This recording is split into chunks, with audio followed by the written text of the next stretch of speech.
نەبوونی شوێنی نیشتەجێبوون ناچاری کردووە لێرە ژیان بەڕێ بکات.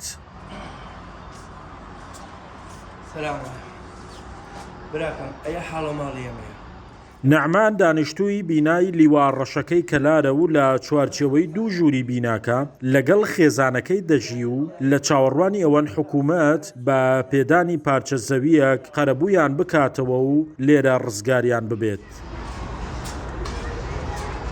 ئێمە وەک دانیشتوانی ناو لیواکە ئەمە چەند ساڵێکە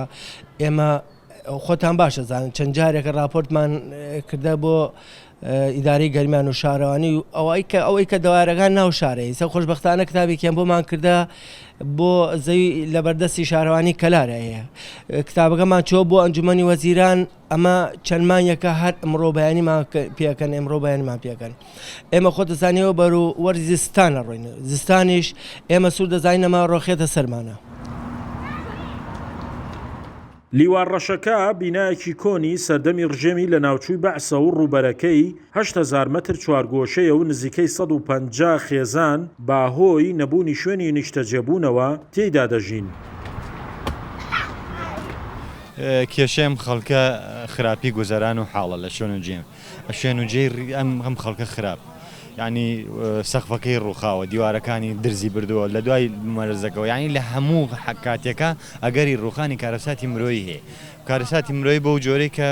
دیوار یا سەخە بڕخە بەسەر کەسێ بە عایلەیەکە مناڵێکە کەسێکە سەربازیەکی حکومەتی بەحس بووە لە بەرکەم دەرامەتی و نەبوونی لەم شوێنە نیشتەجێبوونە ئێستا حاڵی حاضر ئەوەسانیان لە 2017 بوو مەلەرزە شەنجاری لە کەلاریدا و لە گەرمێنیدا و بەڕاستی سەقفی بیناکە ڕووخاوە ماڵەکان شوێن و گرفتیان هەیە شوێنیان خراپە بەدەیان جار سەردانی لایەنی پەیوەندیدارمان کردا لەم شوێن و جێگایە کەس نادەدەم داواکارێکمان و ئاخر نووسراوکرا بۆمان کەوا بۆ موافقە لە دیوانی ئەنجومەنی وەزیرانە.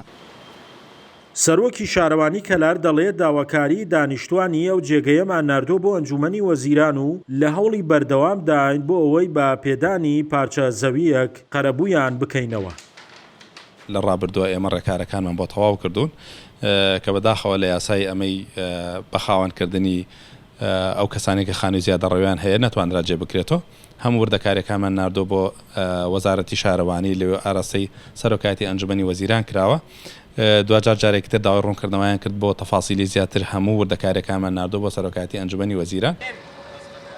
چەند ڕۆژی ڕابردوو بۆ هەمان داواکاری دانیشتوانی گەڕەکی لیوانڕەشەکە گرد بوونەوە و داوایان کرد گرفتەکەیان چارەسەر بکرێت و کۆتایی بە چاوەڕوانیەکانیان بهێنرێت. شاخەوان محەممەد، کورسات نیوز، کەلار.